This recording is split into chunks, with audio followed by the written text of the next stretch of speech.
I think it'll be Gyökeres. Don't get me wrong, I've criticised him. Definitely hasn't scored enough goals. Definitely hasn't been kind of the profile of player that we all thought we were getting. But we all know Mikel Arteta sees the game differently.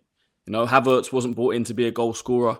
I'm not sure Jesus was brought in to be a goal scorer, but what they both can do is hold the ball up, smart positioning, smart runs, draw defenders. And that's kind of what Gyökeres has been turned into. You know, he's not really in the team right now as a goal scorer. Like, you can say he's underperforming, but I think the way Mikel Arteta is looking at it is he's doing his job. And I think, was it the second goal against Bournemouth was the perfect example of that. You know, ball over the top, good flick on from Martinelli. Gyökeres, I don't know if you've seen the screenshot. I know, obviously, when you watch it, he's drawing the defenders. There's like 4 or 5 players all going towards him, desperate to stop him getting the shot off. Pops out to Odegaard, he gives it to Rice, we score. And I think that's maybe what a lot of fans haven't been looking at. Especially me, I've been looking at, can he put the ball in the net? Is he getting in the positions to score goals? When he's getting chances, is he good enough as a finisher? He hasn't been at all. But what he has been doing, and what a lot of people are talking about, is drawing the defenders, is being physical, is putting himself about. Now, look, that's not what I want a number 9 to do. But if we're winning games, if it's working, if Saka's getting more goals because of that, if Odegaard's form is improving because of that, if Trossard... Remember when Jesus was in the team in that 22-23 season? Martinelli had his best kind of 6 or 8 months. Now, the 2 or 3 years after that, our left winger was, just went downhill, whether it was Martinelli or Trossard. Decent performances here and there, but it was mainly down the right. Our left side's arguably been more dangerous this season. And I think a lot of that is down to having Victor Gyökeres up front. So I feel like that was a very long-winded way of saying I'd start Gyökeres.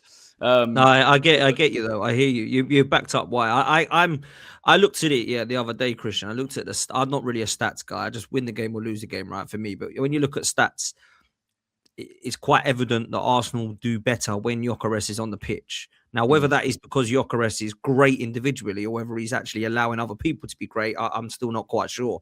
I want to see more from him, personally. I've got to be honest. I wanted him so badly. If Hannah will know and the chat will know how badly I wanted Gyökeres. It ain't worked out so far, in my opinion. I do want to see more individually from him. But I think you're right to say when Jesus plays. That season in 2020-23, all 3 of them got 15 goals. Saka, Martinelli and Odegaard. And Jesus, when he has come on, I've really liked it. Now, he is the same old Jesus, by the way. It's beautiful to watch, but you don't know where the goal is. I mean, he did score a good goal against Villa, to be fair to him. But I do feel like it's a real question mark. I was listening to the boys on Loose Cannons the other day, and Turkish was spot on, really. He's like, I don't care who plays up front. And I'm like that. I actually am like that now. I don't actually care who plays up front. Because I don't think any of them right now have taken the ball by the horns by saying, this is my position. Everyone get away. Which is why when Kai Havertz comes back, he will be playing up front, people, because the others have not done it right so far, right? And I'm not a massive fan of Havertz up top, but I don't think the others have done anything to make me realise that, well, he's not getting back in because all these 3 have been absolutely killing it. When Marino is the one that looks best, it's a worry. It really is. So I do think that potentially in the summer, we might have to have a conversation about dipping back into the market. I know there's not loads of strikers out there, but maybe an Alvarez or someone might have to be bought in because I need to be. You can't just stick with something if it isn't sort of working. See, I'm the opposite of that, Dan. I'm the complete opposite of that. I think you don't change something that's working. Like, I think we've gone from a team that, like, we were so excited about Gyökeres because it gave us one up on other teams. Oh, we've got a superstar striker now. Yeah, we weren't really focused on the league. We were more focused on, we've got a superstar striker. You see, now we're getting closer to the league and we see it's within touching distance. We don't really care about individual. Like, Saka hasn't even hardly scores any goals. We're not even worried about whether Saka's scoring or not, or whether Odegaard is or anything like that. We're now thinking about the team winning games. And if Gyökeres doesn't score, but we're winning games, you just stick with that. Gyökeres starts, Jesus comes on. That's the formula that you stick with. You never don't need to change a winning formula. When Jesus comes on, our team drops so deep anyway. He's too busy in our own half, messing around, and our team drops too deep with Jesus on the pitch anyway. Like, he's a brilliant sub, and that's just what he's always going to be. And I think we just have to stick with him being a brilliant sub, and that's that. I just think as fans, we've also just got to get used to the fact that our style of play isn't.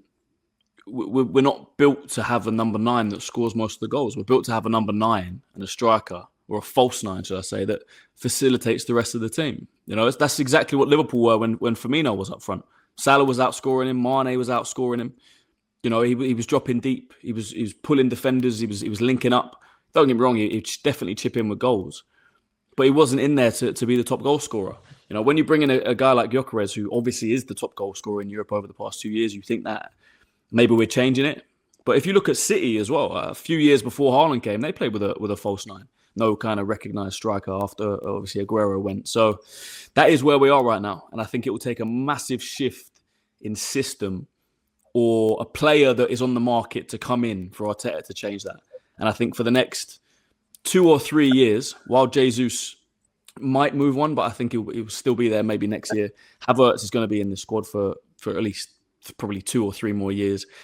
Gyökeres now, what has he got? 5-year contract. So I can't really see that style of play changing, like I say, unless there's a striker on the market, which is an obvious tap in to sign. Do you remember when teams used to like play players for just their one strength or their one attribute? So, you know, Stoke, they used to play Rory Delap just because he had the brilliant throw, or certain players would play just because of their cross or stuff like that. Gyökeres might just be the guy that you keep on the pitch just in case you get a penalty in a dire minutes. Because the way he's won games for us purely from moments. And you know what there is as well? Sorry, D. I was on the stream with Lee Judges. He was in the studio with us the other day. And he made a good point that I think in the last 4 games, I think against Wolves, against Palace, was it Palace? No, Jesus played against Palace. Who was after Palace? Villa, Brighton. And Bournemouth. But 3 or 4 games anyway out of the last 5.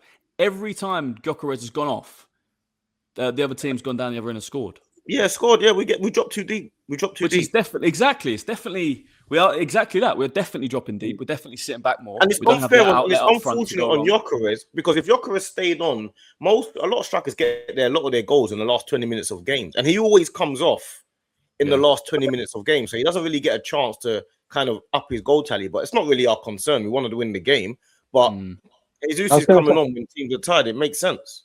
I was going to say that actually. The more I watch us, the more I think, how can we get the best out of Gyökeres? And a lot of people have got themselves twisted into thinking that we need to change the system. And I originally thought that myself. I think there's only one thing that we need to do, and that's move the ball quicker. That's it. Simple as that. Because even when you watch us against Villa in the first half, when we moved that ball quickly and we got that ball into the box first time, Gyökeres was on the end of it. Okay, the first chance he should have done a hell of a lot better with. He should have at least hit the target, if not scored. And the second chance, you know, he got too much on the header. But I think what Gyökeres needs is he needs us to move the ball quickly to allow him to get himself into the positions that he needs to be in, where he can hurt teams without allowing these teams to reset. So I don't think it's a system thing with Gyökeres. I just think it's simply a thing where we at times move the ball too passively, and that allows other teams to reset. It allows him to be marked easier because he's not got the greatest first touch. He's not got the greatest build-up play. He's not got the greatest hold-up play, you know. But I think if you do get him in the right positions, you will see him score goals. I think the fact that Odegaard is now starting to look a little bit more like the Odegaard that we know he can be, I think that'll help massively. And I do think that if we start to move this ball a bit quicker, you will see Gyökeres scoring more goals. You will see Gyökeres scoring more goals, even though we're asking him to do that kind of drop deep sort of thing that Havertz and Jesus does, and he's not that great at it. I do think you can get better out of him if we move the ball quicker. I genuinely think that. You know what's mad, right? Christian made a great point earlier, which I think we've all been looking at completely differently, right? I think for the last 5-6 years, we've asked 2 questions. Are these strikers very good, or is Arteta just not getting the best out of them? I actually think it's none of those. I actually think Arteta doesn't want to get the best out of any of them. I think what Christian said is he wants a false 9 that's going to build up play, and he doesn't want their striker to score 30, 40 goals and be the focal point. He's more than happy, like that 22-23 season, for Saka and Martinelli to get 15 apiece, Odegaard to get 15, Jesus to chip in with 10 to 12. And like Bobby Firmino used to do, he'd get sort of double figures, but Salah and Mane had hit like 30 each. I think that's the kind of route he wants to go down. And it's really interesting just thinking about that. I just think now we've tried every striker, we've tried every profile, whether they're Aubameyang, goal, Lacazette, Eddie Nketiah, Gyökeres now, Havertz, Jesus, Marino even at times, and none of them have really looked like, wow, we've got our Thierry Henry. Yeah, but at the same time, though, Dan, are we kind of bolting, you know, a little bit too early? Because we've got to remember, Gyökeres looked decent. Well, he didn't look decent when he first came in, but he did start to gradually get into it, and then he got injured, and now he's back into the team again. And when he first come back from the injury, he looked horrific, but now he is starting to gradually, you know, get back into it again. He has looked better over the last couple of games. I just think the more games that he plays for us, and the more he gets used to, you know, where the likes of Odegaard wants him to make his runs, and where, you know, what positions Saka's going to find him, and Trossard, etc. The more he gets used to that and builds up the relationships, I think you will see better from him. But like I say, I do just think that if you want him to get into the positions to score goals on a regular basis, we just simply have to move the ball quicker. You know, put the ball in the box first time. There was a goal against, I can't remember who it was against now. But Eze put the ball in the box first time, and Gyökeres was there to finish it off. Forest, there you go. Yeah. It just shows, you know, if you move the ball a bit quicker. Thursday, then, Brandon, would you stick with Gyökeres Thursday? Yeah, I would, because you look at Van Dijk and Konate at the moment; they're all over the place. Let's just be honest about it. Like Liverpool really do struggle to keep clean sheets, and I think the thing with Gyökeres is he will. Because he's that number 9 who wants to run on the shoulder, he doesn't want to drop deep all the time. I think he will make Van Dijk and Konate think a little bit more. And with the fact that they're not really on form themselves at the moment anyway, I just think that does allow, like what we were saying, Saka and Trossard and Odegaard a bit more space as well to, you know, hurt Liverpool as well. But I think we've really got to go for the jugular with Liverpool. Let's just be honest about it. I think in the first game, we was far too reserved. We was far too worried about, you know, Liverpool going up the other end and scoring compared to us actually going and winning the game. I think we've got to change our attitude now and say, look, this Liverpool side are not that great defensively. We can get at them. We've got players that are performing, and we need to go on Thursday and just put out a statement there and just go, you know, just go up there and attack. To be honest with you, because you look at that first. Sorry, Brandon. You know, when you look at that first Arsenal game now, the first Liverpool game, sorry, with a bit of perspective, you can kind of see what it was, right? We went there. Saliba got injured in 2 minutes. Eze had just signed, so he wasn't obviously fit enough or didn't fit into the system. So Marino had to play in midfield because Odegaard was still injured. Madueke started because Saka was injured. Gyökeres had barely settled into the team yet. And we went there against the team that everyone thought was going to walk the league. And it was a nil-nil until a moment of quality in the last 5 minutes, right? That is the perspective. At the time, I tried to put on the game, but everyone's like, oh, but Arsenal bottlers. I think everyone can agree that was definitely the vibe around it then. We just couldn't see it because Liverpool were on a winning streak. I think that was our first loss, and it just looked like doom and gloom. Going into this game, on the form that we're in, fit centre-backs, fully fit midfield, and Odegaard, who in my opinion is in the best form he's been in since before the injury. Don't get me wrong, I know it's only 3 or 4 games, but it looks positive. Saka now back and fit in the team with competition from Madueke, who, if Saka doesn't perform, maybe Madueke has an argument to start. Gyökeres, who now knows the system and is playing his part. Trossard, who's in form.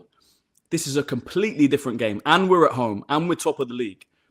Everything points towards a win. Everything points towards a convincing win. And it's just funny how narratives can change so quickly. And we have a tendency of being a little bit more reserved against Liverpool because of the fact that they've got the likes of Mo Salah. He's not there now. Do you know what I mean? There's only one attacking player of Liverpool that I really do, you know, think can hurt us, and that's Ekitike. I don't even look at Isak and think, oh, you know, Jesus Christ, or even Wirtz. I know Wirtz has scored recently, but I look at Liverpool and I think, you know, we with the players that we've got back with Gabriel, Saliba, our back four is pretty much, sorted. I don't look at them and think, we should maybe be a bit more reserved in this game. I think we should be performing exactly how we did against Aston Villa in the second half. Just press them high. Don't let them breathe. Create chance after chance after chance. And I can actually I'm not even joking. I could see this being a right slapping for Arsenal. I could see us winning this 3 or 4-0.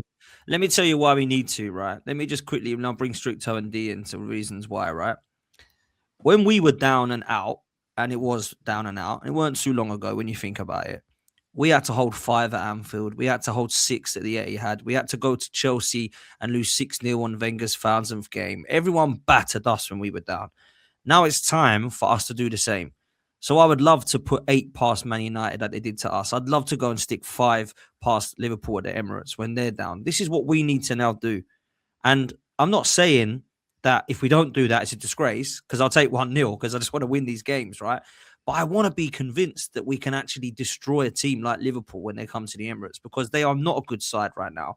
They have some individual quality, but they're not playing as a team. Arne Slot, nobody really want to keep him in the fan base, it seems. You've got Van Dijk and Konate who are moving mad. They've got nothing in midfield that shows any form of balance or continuity at the moment. And up top, like you say, Ekitike, who, by the way, would actually fit into Arsenal's team quite well, in my opinion. He's the only one. Isak's out injured. Wirtz, he might be out as well. He's been that great. Yeah, so let's be real. This should be a convincing win, right, Strict? Yeah, bro.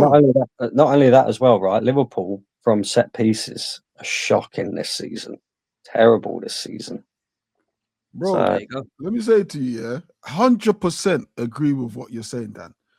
It's about time we go and start decapitating these teams and really, really putting out a statement that any time they play Arsenal, they have to be wary. And listen, I've seen a lot of Liverpool fans online. They're absolutely shit in this game. And I don't know whether or not it's a psychological thing where they put themselves in a false sense of confidence about false sense of inconfidence, whatever that word is. Yeah. And then if they get something, it's not so bad. But the way we've been playing and the way things, and I think, Christian, you put a great perspective on that first game at Anfield, where actually, if you look back now and knowing what we know now, Saliba obviously getting injured in the first 5 minutes, and Saka and the whole Eze hadn't trained with us or had limited training time with us. If you look at that, we actually did quite well, bar that great goal that Szoboszlai scored. We are a better team than Liverpool. We are more equipped than Liverpool. We are more determined than Liverpool. The league positions will show you that. And I don't think at this moment in time where Liverpool is starting to pick up, they actually don't want to play Arsenal, because psychologically this could set them back another 2-3 weeks back again if Arsenal beat them. So I don't think right now Arsenal's a team they want to play. I think they're still trying to find their feet a little bit. I know obviously they drew against Fulham, but Arsenal obviously is a different thing to Fulham. Last time we played Liverpool, I was actually quite impressed at Emirates. We, bar the injuries that we had, Timber coming off, we were sticking it to them. Saka scored a tremendous goal against Robertson, beat Robertson and just smashed it in. Liverpool, of course, a win is probably the most important. In fact, a win is important, whether it's 5-0, 5-4, 1-0.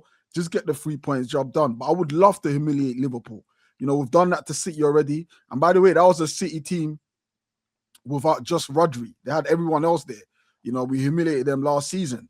So it would be great to stick one to Liverpool too, especially with how they've been giving it to us over the year and over the season, sorry. And I think if we did that, it would cement what I do believe Arteta has been building these last few years, which is a team of juggernauts, a team of mentality monsters. If you want to prove you can win this league, you might have to do a madness against your rivals. You might have to do that. I've seen Man United do it over the years. I've seen Liverpool do it over the years to Man United. So why not? I'm not against it, but for me, it's the 3 points that matters. Just get the 3 points no matter what. It is. You know what? You're gonna. You matters more than anything. It was literally only a couple of weeks ago that Wolves. I got to put a bit of perspective. Wolves came to the Emirates and we absolutely stunk the place out. We were poor in that game, so I'm not saying that Liverpool can't come and give us a game. But yeah, it would be nice to for there to be blood. It would be nice to get one over.